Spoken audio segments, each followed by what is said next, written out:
पुण्यातील विमाननगर परिसरातील the noir पबवर राज्य उत्पादन शुल्क विभागाने शनिवारी पहाटे धाड टाकली। बेकायदा सुरू असलेल्या पार्टी प्रकरणी महिला व पुरुष मिळून 50 जणांना ताब्यात घेण्यात आले असून पब मालकासह 10 जणांविरोधात गुन्हा दाखल करण्यात आला आहे। या कार्यवाहीत सुमारे 3,67,000 रुपयांचा मुद्देमाल जप्त करण्यात आला। यामध्ये 178 विदेशी मद्याच्या बाटल्या, sound system, speakers, laptop, fog machine व इतर साहित्यांचा समावेश आहे।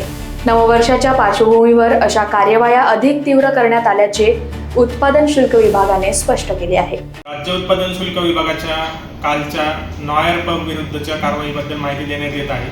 काल दिनांक 27 डिसेंबर 2025 रोजी पहाटे 5 वाजता अधीक्षकांच्या उपस्थितीमध्ये नॉयर पब विरुद्ध कारवाई करण्यात आलेली आहे। पहाटे 5 वाजेपर्यंत अवैध पद्धतीने हा पब चालू होता। तेथे एकूण 52 जणांविरुद्ध त्यांच्याविरुद्ध कारवाई करण्यात आलेली आहे।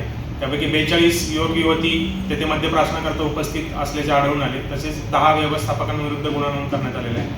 2 व्यवस्थापकांना 10 जानेवारी 2026 पर्यंत न्यायालयीन कोठडी सुनावण्यात आलेली आहे। मुख्य आरोपी अमरजीत सिंग संधू याचा शोध सुरू असून त्याच्या विरुद्ध कारवाई करण्यात येईल। तसेच या कारवाईमध्ये तेथील सर्व साहित्य सुद्धा जप्त करण्यात आले आहे।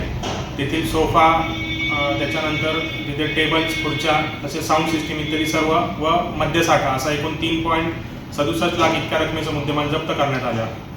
राज्य उत्पादन शुल्क विभागाच्या वतीने आवाहन करण्यात येते की अशा प्रकारे बेकायदेशीरपणे अवैध कोणताही परवाना नसताना पार्ट्यांचे आयोजन। Bureau report, Lokvahini media, Pune.